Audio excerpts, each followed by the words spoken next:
Hail, hail, the Celts are here, and what the hell do we care now? Because we're coming up against Dundee United in the league at home, our fifth match in a row that's taken place in Glasgow. And although if you were just to look at things from a bird's eye view, look at the form, look at the position in the league, Champions League, all this good stuff, you'd think things could not be rosier at Paradise. But the aftermath of the 3-0 victory that we just had over St Mirren has all been around the manager's comments and the stance around the left-back transfer speculation, as well as maybe a wee bit of back and forth between the fans and the manager throughout the last two press conferences, which we've covered on the channel. This is something we've been kind of had in the works for a little while, and with the drama that's kind of ensued off the back of these comments in particular, I feel like just a good time to get it rolling, see if you guys would enjoy that sort of content. We've had a great response, some great feedback from it, so thanks to everyone that has tuned into that. We'll kind of trial out, I suppose, doing post-match like immediately afterwards on the back of the Dundee United match. And coming off the press conference yesterday, there really is still 1,000 question marks over the starting 11 to play Dundee United tonight, because out of both press conferences we'd never get any questions ever, which is one of the reasons I do kind of half want to cover this, is to kind of highlight the problem here. But there's never questions about tactics and squad and dynamics within the matches that we're actually watching together. It's always just about fluff, essentially. In the video today, we're going to be putting ourselves into Brendan Rodgers' shoes, and we're going to be trying to pick the starting 11 for Celtic versus Dundee United tonight. At any point in the video, if you do laugh, you learn, you like something or whatever, please do like and subscribe to the channel for more content like this. We recently broke through 10,000 subscribers, and we are charging our way towards 18,888, and we cannot do that without your support, guys. And it must be said, the comment section on the videos, guys, for the last month or two has been absolute flames. In these videos, what we're always after is score predictions, man of the match shouts, any wild card things that you've got, wee hunches, those wee gut feelings you've got coming into the game. Get your receipt on the internet in the comment section down below. And yeah, let's just get stuck straight into it, because as we flesh out like who could be called upon, who could be used in this match here, it's a busy situation right across the pitch. Now, Palma is probably the only one that I just left him on the board because he featured in the last game. But other than just giving Dyson non-90 minutes, or not letting Dyson get to 90 minutes, I don't think there's much chance we see him starting. But in any case, he's there at the moment. And by the way, I don't know if it's just me, but see when I see reports that we're rejecting bids for him, just what are we doing, man? Anywho, the best place it feels to start off with is defence, because in the last match, I think probably the major takeaway in terms of the actual squad development was the re-emergence, the return of Austin Trusty, getting his first goal, playing absolutely brilliantly, and showing why he became, like, with Carter Vickers, what was seen to be the best 11 centre-backs, the first choice centre-back, pairing alongside the fridge Carter Vickers. But after Scales came back in at half-time in the cup final against them, and then went on a run of playing the next 4 or 5 matches in a row, it felt like, hey, that is really up for grabs, that position. It really is. Like, if you put one foot wrong, you are out, and Liam Scales has fell victim of that, it feels like, with Trusty's arrival into this. Now, we were actually studying Carter Vickers' minute management, or his workload, or whatever, as best we can, and going into the St Mirren game, almost felt that Trusty was going to play, but I had no idea if it was going to be Scales or Vickers. But on Friday, I think it might have been on the deadline show on my channel at Queenie 3001, it looked like Carter Vickers playing 4 games in the bounce in that kind of window of playing a match every 3 days was definitely something he would be able to handle, and especially with it being at home. Like I mentioned, we've had 5 games in Glasgow in the last 5 games that we've played, even with one away match to Mordor, as it were. That's still in Glasgow. It's not much of a journey, so we're not travelling up the motorway, staying in hotels or whatever, any differences in pre-match prep. So Vickers and Trusty, I think, was a fantastic choice for centre-back. It was kind of the obvious one when you really drilled into the numbers of it and think about how they are managing the squad, etc.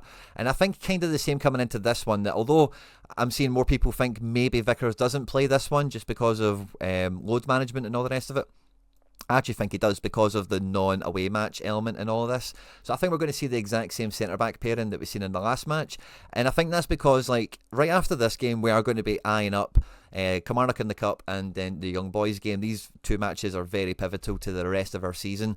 And I think the centre-back pairing for that is going to be Trusty and Vickers. So the manager's going to work towards optimising them just getting back up to speed together, because as much as they were a great partnership together, they've still not played anywhere near the same amount of games together as Vickers and Scales has, of course, and that's just because Scales has been here longer, of course, but it just highlights that Trusty and Vickers need those yards, they need to do those reps together.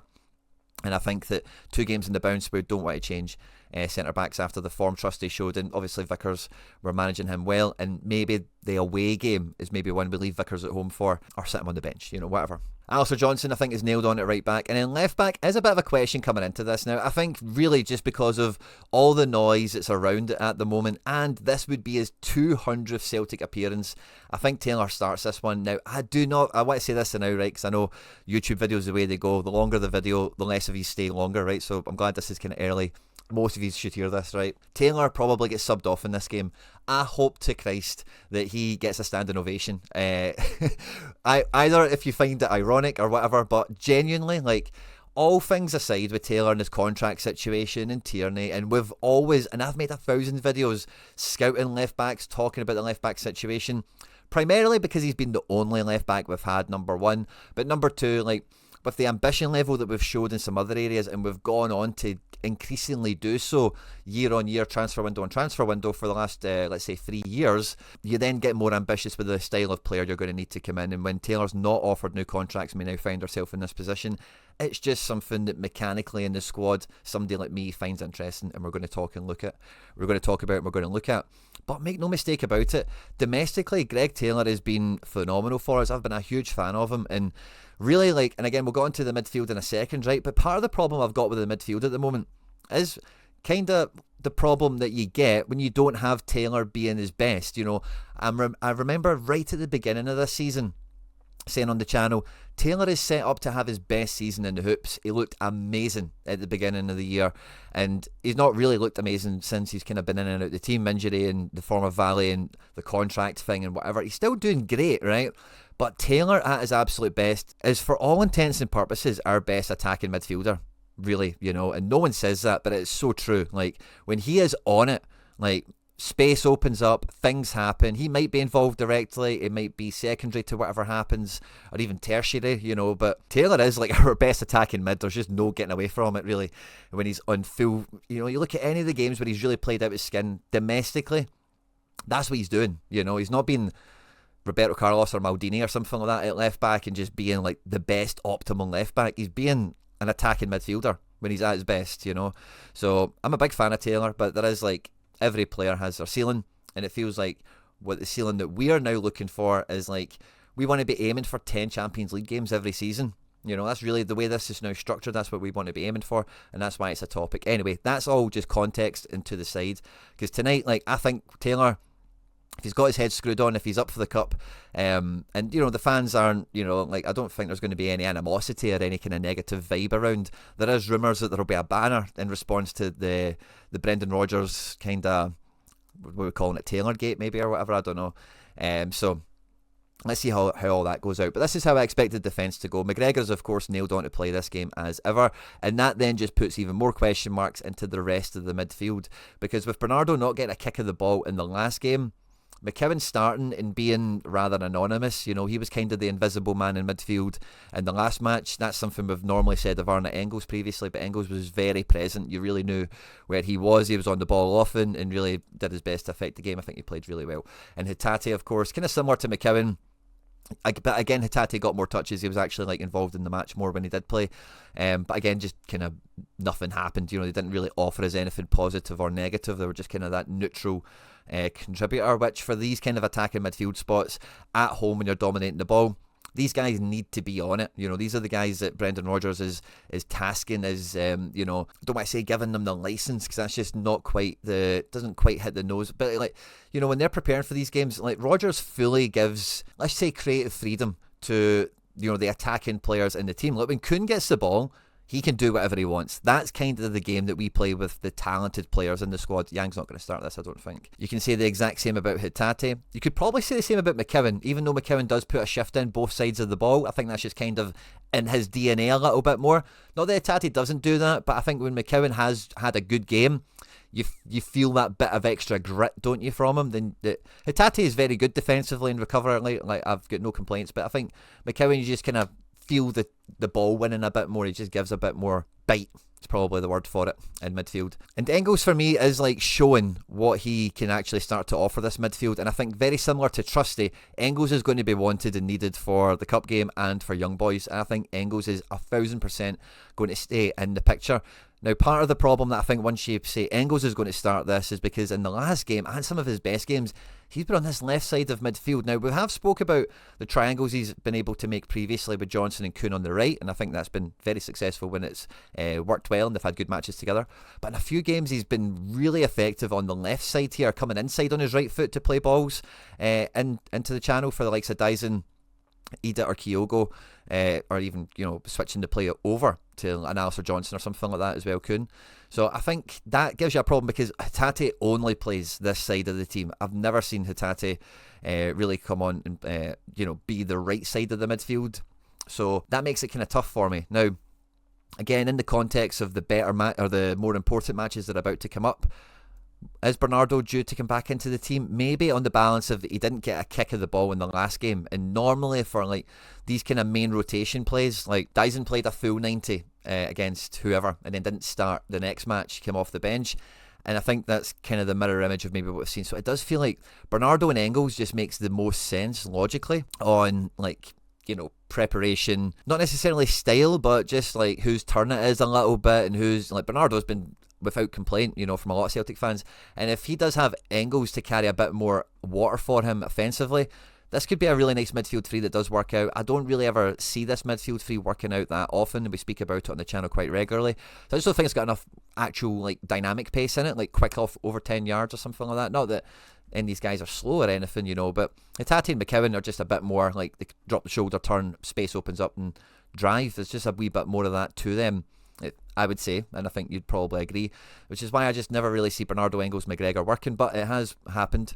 If we go back to the Motherwell game, we see it worked out pretty well, 4-0 win. Yang started this game alongside Ida, and again, that might be off the back. It couldn't get 90 minutes or something like that. Couldn't be still coming back from injury. And then, this midfield is probably one of the best midfields we've had all season, to be honest with you. Bernardo in the McGregor position.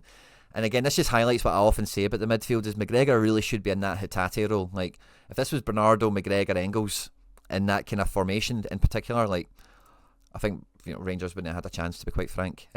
And yeah, in the last game he swapped out. We just did a two straight swap. McKeown, Engels in for Bernardo and Hatate, and maybe there's a wee bit of rhyme and reason that it's just another straight swap, 2 for 2, I suppose. But I think with Hatate, similarly to Engels, like in the biggest games of the season, these are the players you want fit and firing. Hatate didn't start the last game, and that just says to me that he will start the next one. Hatate, similar to McGregor, just does not, for me, if Hatate doesn't start tonight, I would consider that a minor headline and within the internal squad dynamic, as it were. So I think Hatate does start, and I think we'll see Engels move back over to the right, and I think this will be the midfield that we go for to really try and strut our stuff, show this attacking football, score a lot of goals, get Brendan to be able to swing back in his chair after the game, and give us some fire. Kuhn, of course, as we've said, is definitely nailed on to play this one, similar to Dyson, and there is a big question mark up front because Kyogo didn't cover himself in glory when he came on, could have got a goal, but registered another big chance missed, which is just one of his favourite things to do these days, sadly. And I've been saying for a while, if you're going to give Ida a chance, you need to give him like 3 or 4 games on the spin. And I think like with the last match, him starting this game and then Ross County, that's a very easy 3-game stretch to potentially give Adam Ida. I would like to see him maybe get the 4th match thereafter away to Dundee, I think it is off the top of my head. And I would, I very much would like to see Ida start this because again, with young boys and with Kilmarnock, Kyogo is like that guy, right? And we've had the conversation about the strikers before. Kyogo really does need to just start finding the back of the net, period, or getting, just involving in play a bit more because some of the complaint that we've had with the midfield is that they're too far pitched out from each other. They can't actually interlink with play. And then when a team is just banking in. Now, this is how Dundee United are projected to line up, okay? Now, my memory from the last game that we played, I think this is going to be, this might be what it is on paper, right? But this guy Holt is kind of a left-back type player as well. This Ferry is kind of a left mid. And Middleton is like one of their better attacking players. Otherwise, with the exception of the front two, the rest of those players are going to be playing in defence. My memory of the last game was very much this. Savelge felt very much to me like a centre-back. I couldn't believe he was listed as a midfielder after the game. Ryan Strain, as we know from obviously his St Mirren days, I think him and Adi Boyega, he's a right back. I know he's a right wing back and he'll probably try and push forward if space opens up for him, don't get me wrong. But this is going to be very much like a back 5. And this Lucas Stevenson, by the way, around all the chat of defensive mids, which is kind of just around the midfield stuff that we chat about once in a while here on the channel.